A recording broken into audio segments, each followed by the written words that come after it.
आज के शो में।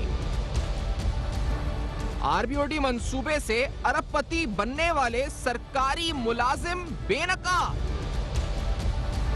एक्ससीएन फहीम सोमरो को ओहदे से बरतरफ किया गया, फिर बहाल किया गया, आखिर क्यों?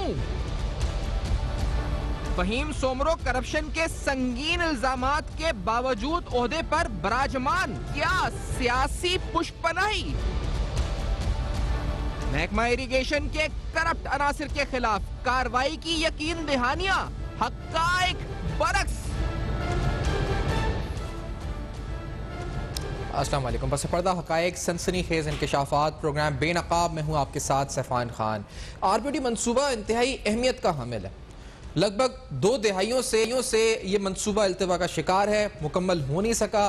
अरबों रुपए के फंड महकमा इरिगेशन में मुख्तस किए जाते हैं। इस साल भी ऑनगोइंग स्कीम्स के लिए और जो नए प्रोजेक्ट्स हैं उनके लिए अच्छे खासे अरबों रुपए इस वक्त मुख्तस किए गए। लेकिन सवाल आखिरकार हमेशा से यह है कि आखिर ये पैसा जा किधर रहा है? यानी आरबीओडी मंसूबा जो कि वहीं का वहीं खड़ा हुआ है, उस पर तो खर्च होता हुआ नजर नहीं आता। यानी महकमा इरिगेशन के अहम प्रोजेक्ट्स पर खर्च होता हुआ नजर नहीं आता। क्या ये कुछ अफसरान की जेबों में जाता है? ये अहम सवाल है जो प्रोग्राम में हम उठाते हैं। इससे कबल भी हमने उठाया, लेकिन आज कुछ मजीद तफसीलात के साथ कुछ अहम बुनियादी हकाइक आपके सामने रखेंगे। आपको बताते चले, चंद अफसरान से आपको इंट्रोडक्शन कराते हैं। एक है एक्ससीएन फहीम सोमरो साहब। एक्ससीएन फहीम सोमरो साहब जो कि उनका लाइफ स्टाइल है, उनकी स्टेट है, उनके फार्म हाउसेस हैं।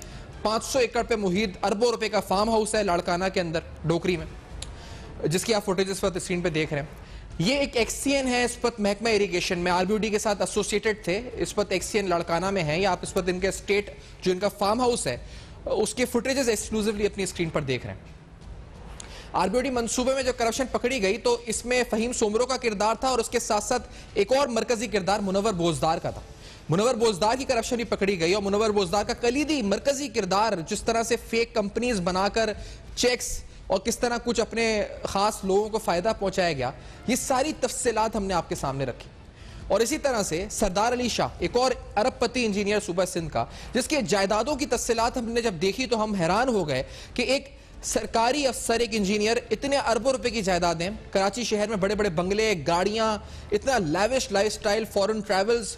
और फॉरेन ट्रैवल भी ये नहीं कि 1-2 बार साल में 20, 25, 30 बार बार बाहर जाना, ये सब कुछ कैसे अफोर्ड कर सकता है?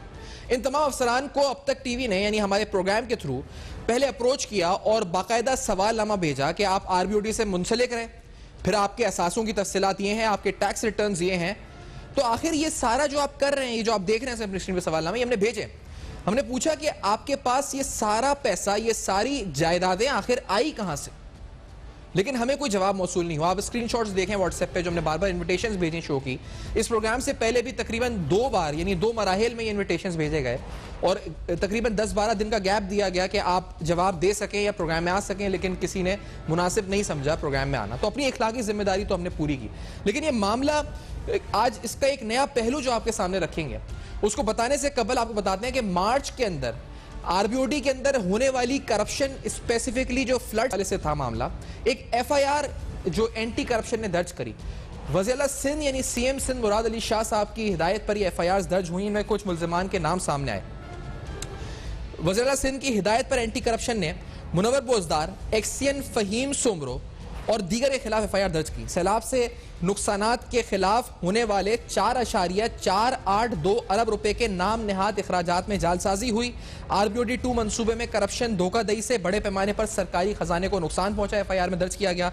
ज्यादातर ठेकेदार जिनको अदायगियां की गई वो बाकायदा ठेकेदार नहीं थे, पीसी का सर्टिफिकेट नहीं रखते थे। सुपरिटेंडेंट इंजीनियर आरबीओडी इमरान शेख ने बगैर किसी तरमीम शुदा PC1 की मंजूरी के 2014 में टेंडर तलब किया गया था। सुपरिटेंडेंट इंजीनियर आरबीओडी इमरान शेख ने तकनीकी मंजूरी और टेंडर्स की मंजूरी लेने की जहमत तक गवारा नहीं की और FIR chairman anti corruption Mohammad Waseem की मंजूरी से दर्ज की गई।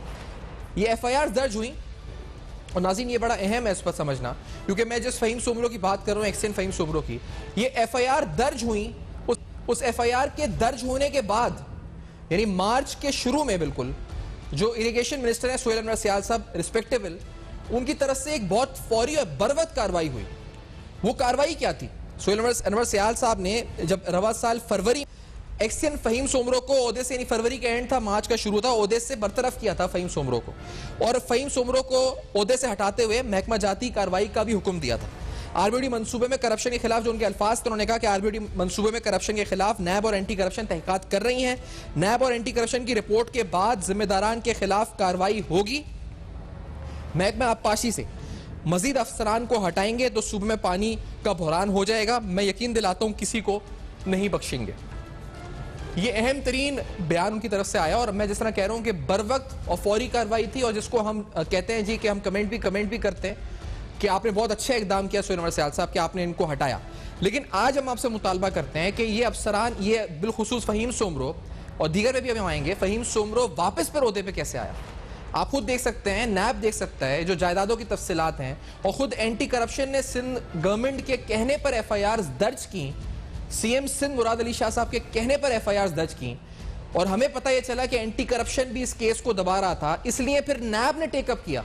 नैब ने खत लिखा बाकायदा एंटी करप्शन जो कोर्ट है हैदराबाद में कि ये केस नैब के अकाउंटेबिलिटी कोर्ट ट्रांसफर किया जाए। नैब ने एप्लीकेशन लिखी इस केस को ट्रांसफर करने की।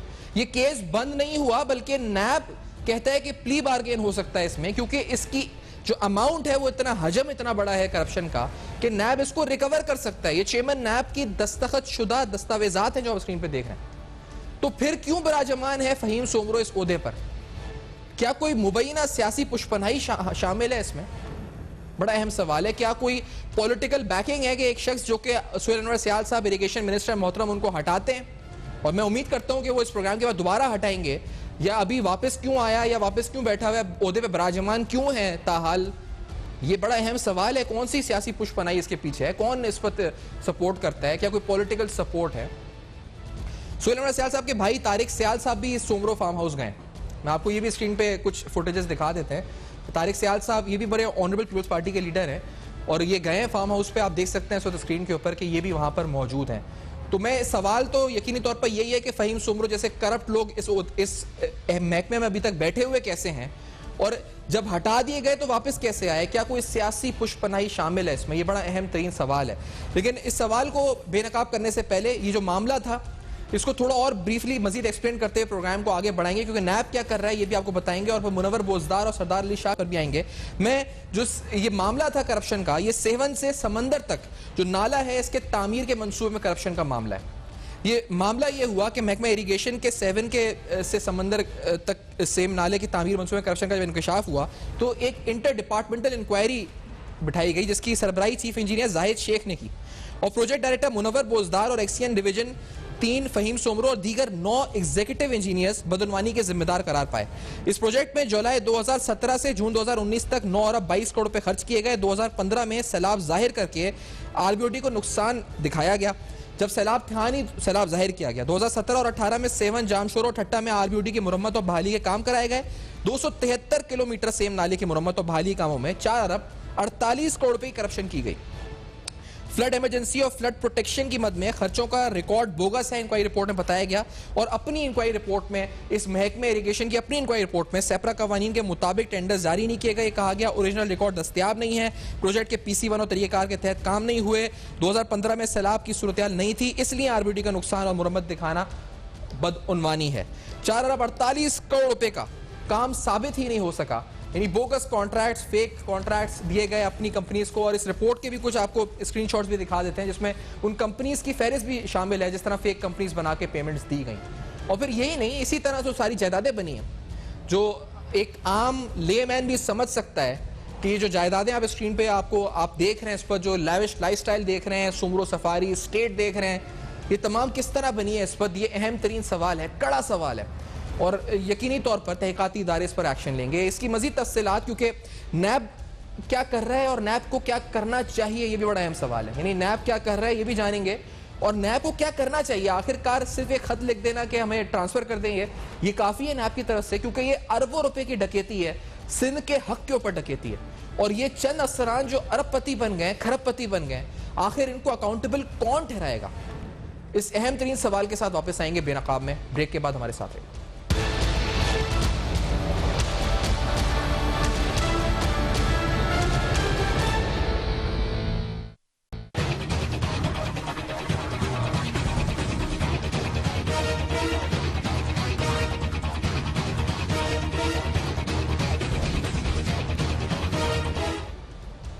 Welcome back. आप देख रहे हैं बेनकाब, और बेनकाब में आपके सामने तफसीलन यानी हम आपको बता रहे हैं कि चंद अफसरान और ये अफसरान किस तरह से अपनी जायदादें बढ़ा रहे हैं, और उन जायदादों की तफसीलात भी आप स्क्रीन पर अपनी देख रहे हैं। जो नैब की तरफ से जो एप्लीकेशन है उसमें लिखा गया कि it is expedient and necessary that the above noted cases may be transferred under section 16A of the NAB ordinance to the Learned Accountability Court, Hyderabad. The transfer of the case is also necessary for avoiding the conflictive judgments. जो अंदरूनी जराए मुझे बताते हैं कि anti corruption क्योंकि cases को खत्म करने लगा था, जी बिल्कुल, ये जो केसेस हैं इनको खत्म करने लगा था एंटी करप्शन, डिस्पाइट दैट के डिपार्टमेंटल इंक्वायरी रिपोर्ट थी, एंटी करप्शन की एफआईआर्स थी जो सीएम सिंध ने खुद करवाई थी, उसके बावजूद एंटी करप्शन डंप करने वाला था केसेस को, जिसकी वजह से नैब को ये करना पड़ा। लेकिन क्या नैब ने जो किया वो काफी है? क्योंकि नैब ने कराची नैब ने एक इंक्वायरी भी ऑथराइज की है against Imran Shaikh, superintendent engineer RBD circle Hyderabad, officers officials of irrigation department and others. ये भी बड़ी अहम इंक्वायरी है जो इस पर नैब की तरफ से टेकअप की गई है। लेकिन ब्रिगेडियर रिटायर्ड फारूक हमीद साहब, साबिक डायरेक्टर नैब प्रोग्राम में साथ मौजूद हैं। फारूक हमीद साहब, क्योंकि ये जो आप देख रहे हैं तफसीलन जो हम आपको स्क्रीन पे दिखा रहे हैं, नहीं देख रहे हैं, बस नैब का इतना ही काम है कि एक खत लिख देना, एक इंक्वायरी इनिशिएट कर देना, और कोई टाइम फ्रेम नहीं, कुछ नहीं। मुल्जिमान यहां से भाग सकते हैं, अरबों रुपए की जायदादें बेच के किसी मुल्क जा सकते हैं, बड़े सुकून से रह सकते हैं, पुरतेज जिंदगी पूरी जिंदगी बसर कर सकते हैं, और नैब सिर्फ इंक्वायरी और इन्वेस्टिगेशन और यहीं तक रहेगा क्या? फारूक हमीद साहब।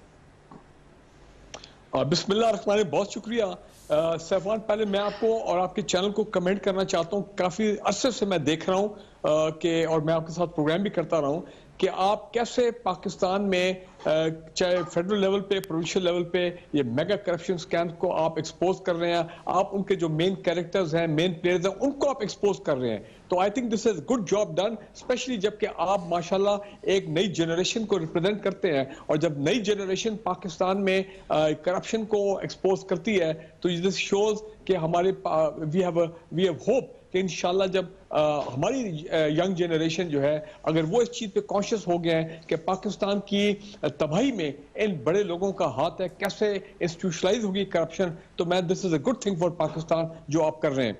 Coming to your question straight away, NAB को तो चाहिए, जो आपने बता दिया, आपने तो सब कुछ पेश कर दिया भाई। ये तो रातों रात ये तमाम लोग जो हैं, चाहे वो प्रोजेक्ट डायरेक्टर हो, एक्सीएन हो, ये इंजीनियर हो, डिप्टी इंजीनियर, जो भी लोग हैं इस प्रोजेक्ट के, उनको तो आज रातों रात अरेस्ट होना चाहिए। इसमें तो क्या कि जनाब लेटर जाएगा तो लेटर का जवाब आएगा तो जनाब केस ट्रांसफर होगा। नो, अगर नैब ने कुछ प्ली बार्गेन करवानी है, अगर नैब ने कुछ हमने रिजल्ट हासिल करने हैं, रिकवरीज करनी है 4.4 बिलियन रुपीस के स्कैम में, और जो सारा फेक पेमेंट्स हुई हैं, जो एक्सपेंडिचर देखे ना, ऑल पब्लिक मनी, तो वो उसका तरीका ये है कि इनको रातों रात इन सब लोगों को अरेस्ट करें। अब इसमें क्या पीछे रह गया? लेकिन नैब कराची जो है ना, आई एम सॉरी, थोड़े ढीले लोग हैं, उनका कोई ट्रैक रिकॉर्ड ठीक नहीं है। दूसरी इंपॉर्टेंट चीज देखें, अगर जहां जिस सूबे में, और जारी बात सिद्धि है, जहां पे जरदारी खानदान पिछले 12 साल से उस सूबे को चला रहा है, तो वहां पे फेक ओमनी ग्रुप हो गया, fake companies, fake accounts, fake expenditure, money laundering, this is the name of the game. ये कुछ हो रहा सूबे में, आप क्या एक्सपेक्ट करते हैं? आप कह रहे हैं कि जी ये इन्होंने जायदादें फार्म हो, आपने कहा कि नैब कराची ढीले है, तो क्या मतलब अगर नैब मुल्तान या नैब लाहौर या नैब पेशावर होती तो क्या ये लोग अभी तक अरेस्ट होते? बिल्कुल, मैं कहता हूं नैब लाहौर ने तो खैर कमाल का कर दिया, मुल्तान ने भी बड़ा अच्छा काम किया, पकड़ते हैं लोगों को, और बड़े एग्रेसिव पॉलिसी किए जो कि होनी भी चाहिए। देखें, मुझे आप बताएं, सिंध असेंबली के स्पीकर सराज दुरानी साहब, डॉक्टर आसिम का केस, शर्जील मेमन, क्या हुआ इन केसेस को? इतने सालों से चल रहे हैं, हमें पता नहीं लगता। रोज चेयरमैन नैब साहब, अच्छी बात है, रोज उनकी कॉन्फ्रेंसेस हो रही होती हैं और रोज उनके एलामिया आ रहा होता है कि हम ये कर देंगे, वो कर देंगे, लेकिन ऑन ग्राउंड रिजल्ट कोई नहीं है। बात मैं जो कहना चाह रहा हूं, ये पॉलिटिकल मास्टर्स, ये लोग खासकर इस केस की मैं बात करूं, और this is the tip of the iceberg, और भी ऐसे बड़े बड़े केसेस हैं सिंध में जो कि अभी सामने नहीं आए। ये तमाम पॉलिटिकल मास्टर जो है, उनके कहने पे उनकी पुष्ट पनाही होती है, तभी ये अफसर जो है इनकी इतनी जरूरत होती है कि अरबों के हवाले से ये पैसा जो है वो आ जाए, और ये ना समझे जी नहीं, इसी सवाल को मैं मजीद इलैबोरेट करूंगा, लेकिन आई टू टेक अ ब्रेक। मैं एक शॉर्ट ब्रेक है, इसके बाद मजीद जारी रखते हैं। फारूक हमीद साहब साथ हैं, अहम तरीन बातें बता रहे हैं, कह रहे हैं नैब को अब तक अरेस्ट कर देना चाहिए था। ये खुद नैब के डायरेक्टर हैं, नैब लाहौर में रहे हैं मुद्दे के ऊपर। इस ब्रेक के बाद कुछ और अहम हकाइक करेंगे। बेनकाब हमारे साथ जुड़े रहिए।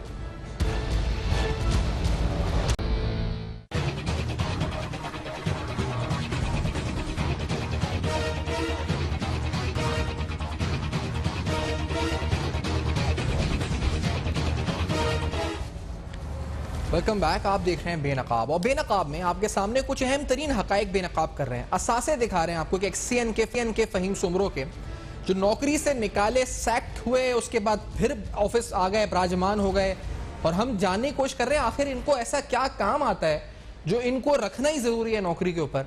या इन जैसे और लोग जो हम दिखा रहे हैं स्क्रीन के ऊपर, जिनके खिलाफ एफआईआर्स हैं करप्शन की, बाय द एंटी करप्शन, यानी जो आपका एंटी करप्शन एस्टैब्लिशमेंट है उनकी एफआईआर्स हैं, नैब तहकीकात कर रही है। आखिर और कोई ईमानदार अफसर है नहीं सूबे सिंध में कि महकमा इरिगेशन में ईमानदार अफसरान की किल्लत आ गई है जो ऐसे ही लोगों को जिनके ऊपर इल्जामात हैं, चले साबित नहीं हुए, इल्जामात तो है ना, जिसका जवाब वो टीवी पे भी आके नहीं दे रहे। अच्छा, एक सवाल जिसका मैं पूछना चाहता हूँ जवाब, और हमारे लाड़काना के नुमाइंदे कयूम चांडियो साहब प्रोग्राम में साथ मौजूद हैं और ब्रिगेडियर फारूक हमीद साहब तो साथ। ब्रिगेडियर चांडियो साहब, मैं समझना ही चाह रहा हूँ क्योंकि ये जो पूरा मामला हुआ है, ये जो पूरी वारदात आपके यहाँ डाली गई है, ये 2015 के फंड्स में डाली गई है। आप वहां रहते हैं, ये डोकरी लाड़काना के पास ही है। आप मुझे बताएं, जो सोमरो फार्म और सोमरो स्टेट है जो हम दिखा रहे हैं अपनी स्क्रीन के ऊपर, जो एसेट्स हैं, ये कब बने आखिरकार? ये बहुत पहले के हैं, ये 2015 के बाद बने हैं, ये कब बने, वजूद में कब आए ये?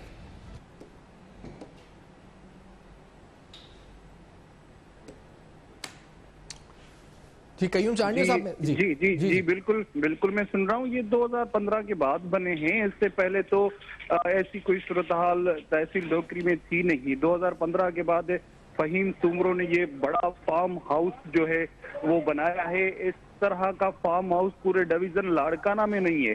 5 अजला पर मुश्तमिल है डिवीजन लाड़काना, लेकिन ऐसा फार्म हाउस आपको ना तो यहाँ के सबसे ज्यादा बड़े जो नवाब हैं वो चांडियो कबीले से हैं या मक्सी कबीले से हैं, दीगर जितने भी नवाब रह रहे हैं उनके पास भी इतना बड़ा फार्म हाउस नहीं है जो बुनियादी तौर पर जमींदार और बड़े पैसे वाले लोग हैं। लेकिन ये फहीम सुमरो ने 2015 के बाद इतना बड़ा फार्म हाउस बनाया है और लोगों जो मकामी अफराद हैं, ज्यादातर डिस्ट्रिक्ट लाड़काना के जो लोग हैं वो वहां पर सैरो तफरी करते हैं और इनके पास जो है खास जो मेहमान हैं वो भी यहाँ पर आते हैं और सैर सफर करते रहते हैं।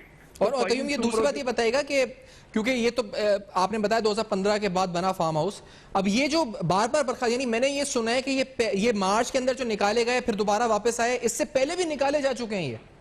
जी बिल्कुल, इस तरह के इस पर जो है इल्जामात करप्शन के लगते रहे हैं। पहले जो एक्सीएन लाड़काना थे इसे हटाया गया था और दूसरे महकमे में इसकी चार्ज दी गई थी। उसके बाद दोबारा जो है आरबीओडी में इसको जो एक्सीएन बना दिया गया है। हैदराबाद में इसे मुकर्रर किया गया। हैदराबाद के बाद दोबारा अभी ये लाड़काना की जो है वो जिम्मेदारियां संभाल रहे हैं। मैं एक आपको अहम बात बताऊं कि ये आरबीओडी जो पंजाब से शुरू होती है, सिंध में दाखिल होती है, तो ये तकरीबन 2008 या 10 की बात है। तहसील कंबर का जो एरिया है 0 पॉइंट गेबीदेरो के इलाके में आता है, वहां पर जो आरबीओडी सिम थी उनकी किनारों और पुश्तों को जो है मजबूत बनाना था। उसके अरबों रुपए मंजूर हुए थे। इसने क्या किया कि उसकी जो पुश्तें थी उससे जो मिट्टी थी वो निकाल कर सड़कों पर रख रहा था। उसकी पुश्तों को जो है मजबूत करने के बजाय कमजोर कर रहा था। जब मैं वहां पर गया और मैंने रिपोर्ट बनाई थी और उनसे सवालात किए थे कि आपको इतनी बजट दी गई है, उसके बाद जो है आप इन पुश्तों को जो है मजबूत करने के बजाय मजीद कमजोर कर रहे हैं, जो इलाका मकीन है वो एहतजाज कर रहे हैं, तो उसने कोई कमेंट्स नहीं दिया और अपनी गाड़ी पर ये भाग गए और कोई सवाल का जवाब भी नहीं दिया। तो लाजमी बात है इन्होंने इस तो करप्शन से पैसे बनाए, लाजमी है इसकी पुष्ट बनाई है, जिसके बाद ये बार बार अपनी सीट पर बैठ रहे हैं और उसको चार्ज दी जा रही है। तो लाजमी समझा जाए कि लाजमी बात है। अब ये तो हम इस वक्त स्पेकुलेट कर सकते हैं कि ताल्लुक किससे है, लेकिन यहाँ पे माशाल्लाह सबसे ताल्लुकात इनके हैं, बस और ही बहुत सी फोटोज हैं इनके। लेकिन जो हम तवक्को रखते हैं कि पीपल्स पार्टी की क़यादत स्पेशली और जो सिंध गवर्नमेंट है वो एक्शन लेगी। लेकिन ये मैं आपको बताता चलूं कि जो जिन मंसूबों की बात कर रहे हैं, मैं इस साल भी, अगर मैं आपके सामने, मेरे सामने बजट इस वक्त है, जो इरिगेशन के 198 जारी तरक्याती मंसूबे हैं उनके लिए तकरीबन 20 अरब रुपए मुख्तस किए गए मौजूदा साल भी, जो डेवलपमेंट के लिए मुख्तस किए गए। नॉन डेवलपमेंट अलग हैं, दैट इज फॉर डेवलपमेंट तरक्याती मंसूबों के लिए मुख्तस किए गए। फारूक हमीद साहब, एक और साहब भी हैं ब्रिगेडियर फारूक हमीद साहब, जिनका नाम है सरदार शाह। फारूक हमीद साहब, ये तो वीआर कर चुके हैं नैब से। ये जो जनाब हैं सरदार शाह साहब, ये वॉलंटरी रिटर्न करके लूटी हुई रकम वापस दे चुके हैं स्टेट एक्सचेकर को। कुछ साल कबल एक रेफरेंस पे जब इनके खिलाफ बना था रोडी कनाल सर्कल के हवाले से, और इनके फॉरेन ट्रैवल्स, इनकी जायदादें, तफसीलात, गाड़ियां माशाल्लाह लहीम शहीम गाड़ियां हैं, और he is also associated with the Sindh irrigation department. तो ये एक और जनाब है, और वीआर के बाद बैठे हुए हैं, एक के खिलाफ एफआईआर हैं, वो बैठे हुए हैं। ये क्या हो रहा है आखिर फारूक हमीद साहब? देखें, ये तो सुप्रीम कोर्ट ने भी ऑब्जर्व किया है, और ये एक पेंडिंग है अमेंडमेंट नैब ऑर्डिनेंस में कि जो वॉलंटरी रिटर्न करता है गवर्नमेंट ऑफिशियल, तो ये नहीं है कि वो जनाब जो करप्शन मनी है वो रिटर्न करके अपनी कुर्सी पे आके दोबारा बैठ जाए। अभी तक तो कानून वही हो रहा है। अब मेरे ख्याल है जो कानून में अमेंडमेंट हो गया, और ये तो बहुत पहले हो जाना चाहिए था कि जो भी वॉलंटरी रिटर्न करे, प्ली बार्गेनिंग तो बात की बात है ना, वॉलंटरी रिटर्न करे government official, he should be terminated from his job, और होना भी यही चाहिए। तो इस केस में भी मेरा ख्याल है कि अब जब कानून चेंज होगा तो फिर जाहिर बात है ये वॉलंटरी रिटर्न वाले सारे लोग सैक हो जाएंगे। इंपॉर्टेंट चीज ये है, आपने अभी कह दिया कि सिंध गवर्नमेंट जो है वो क्यों नहीं एक्शन लेती। और भाई, जो सिंध गवर्नमेंट जिसके लीगल सिस्टम में ये कहा जा रहा है कि मज़ार कायदे आज़म जो है वो तो हुआ ही नहीं, वो सानिया हुआ ही नहीं था, वो बेहुरमती हुई नहीं थी, वो तो फेक था, तो आप एक्सपेक्ट करें कि वो कार्रवाई करेंगे? नंबर 1। नंबर 2, ये आपके इस प्रोग्राम के बाद हो सकता है कि ये जो मेन कैरेक्टर्स हैं इस मेगा स्कैम के, वो शायद मुल्क से फरार हो जाएं। तभी मैंने कहा था ब्रेक से पहले कि नैब कराची को थोड़ा स्पाइन दिखाना चाहिए, चेयरमैन नैब को बीच में इंटरवीन करना चाहिए, इन लोगों को रातों रात अब अरेस्ट करें, इनको ईसीएल पे डालें। That is the way to move forward, otherwise कुछ नहीं होगा। तीसरी इंपॉर्टेंट चीज मैं आपसे भी देखें, एंटी करप्शन की बात की। एंटी करप्शन में केस चलाना का मतलब यह है कि इट इज अ नो गो, कुछ नहीं होने लगा, एक कवर अप होगा। आज तक आप मुझे बता दें, चले आप इतनी रिसर्च करते हैं एंटी करप्शन डिपार्टमेंट, जिसमें थोड़ी बहुत एक दो पॉजिटिव चेंजेस आई हैं पिछले 2 साल में, जो पब्लिक प्रेशर इतना आया है कि उन्होंने केसेस कम से कम रजिस्टर करने शुरू कर दिए। कोई आज तक कन्विक्शन हुई है, 1 रुपया भी इन्होंने रिकवर किया? नो वे। तो लिहाजा नैब का इस 4.4 बिलियन रुपीस के स्कैम में आना नहायत जरूरी है। अगली इंपॉर्टेंट चीज, आप क्या बात कर रहे हैं यार सफान भाई, किस दुनिया में रह रहे हैं? 2 दिन पहले क्या खबर आई थी, सिंध का National Institute of Cardiovascular Diseases, I wish you do a programme on that also. जी, हम 2 साल पहले बेनकाब कर चुके हैं साहब, उसके बाद ही नैब ने कार्रवाई की है। नहीं, एग्जीक्यूटिव डायरेक्टर जनाब, 62 लाख रुपए, 6.2 मिलियन उनकी सैलरी, और वो कौन है? He is the brother of a very senior people party leader. My point is this कि जनाब ये सब मिली भगत होती है, ये सब सिफारशी लोग होते हैं, ये पॉलिटिशियन अपने लोग लेके आते हैं, उनको बड़ी बड़ी तनख्वाहों पे लगाते हैं। और अभी आप रिसर्च कर लें एंटी करप्शन में, मैं तो हैरान हूं कैसे हो गया। सिंध की एजुकेशन डिपार्टमेंट में बड़े पैमाने पर उन्होंने इंक्वायरी की, और एक बड़ी मेन चीज क्या सामने आई है, फेक जाली टीचर। और वो टीचर्स में कौन लोग ज्यादातर थे? पॉलिटिशियन की wife. Sticking to this story में एक चीज, जी मैं फारूक साहब एक चीज पूछना चाह रहा हूं, क्योंकि कयूम भी साथ है, मैं एक सवाल कयूम से पूछ के आपकी तरफ वापस। कयूम ये बताइए, क्योंकि ये जो लास्ट निकाले गए थे फहीम सुब्रो साहब, ये कितने महीने के, मैं क्या कहूं, ये कितने महीने के लिए बर्खास्त हुए थे? ये जो इनका रिकॉर्ड भी माशाल्लाह बड़ा सुनहरा है, कितने माह के लिए गए थे ये? 3 या 4 माह के लिए इसको बरतरफ किया गया था, उसके बाद जो है वो दोबारा उसको अपनी सीट पर जो है मुकर्रर किया गया है। तो सर ये मुझे बताएं फारूक हमीद साहब, 3-4 माह भी सर क्यों करना पड़ा फारूक हमीद साहब? ये जो बर्खास्त हुए थे, इतनी फॉर्मेलिटी, ये तो वेकेशंस हुए, करके वापस आ गए, और दर्ज हुई, सब हुआ, केस अब नैब मांग रहा है केस के हमें दे दें, ट्रांसफर कर दें, वो भी सिर्फ मांग रहा है, अरेस्ट नहीं कर रहा, कुछ नहीं कर रहा आगे फारूक हमीद साहब। देखिए, सिंध गवर्नमेंट पे इतना प्रेशर आया पिछले 1-2 सालों में कि उन्होंने भी तो फाइलों का जो है ना पेट भरना है, लोगों को बताना है कि जनाब देखिए हम भी आप कुछ करप्शन के मामले में थोड़े बहुत जागे हैं। तो ये 5-4 महीने के लिए जब किसी को रिमूव किया जाता है तो फिर क्या होता है, वो जनाब उनके जो पॉलिटिकल स्पॉन्सर्स हैं, जिन्होंने ये माले जो गनीमत है जो उन्हें शेयर किया होता है, फिर जारी बात है उन पर ऑब्लिगेशन होती है कि लोगों को दोबारा जो है वो वापस लाके उस पोस्ट पे लगा देते ताकि वो कवर अप जो है वो जारी रहे। तो ये सब मिली भगत होती है बिटवीन द पॉलिटिकल स्पॉन्सर्स और जो गवर्नमेंट डिपार्टमेंट के जो लोग होते हैं। तो लिहाजा ये आप समझें कि जनाब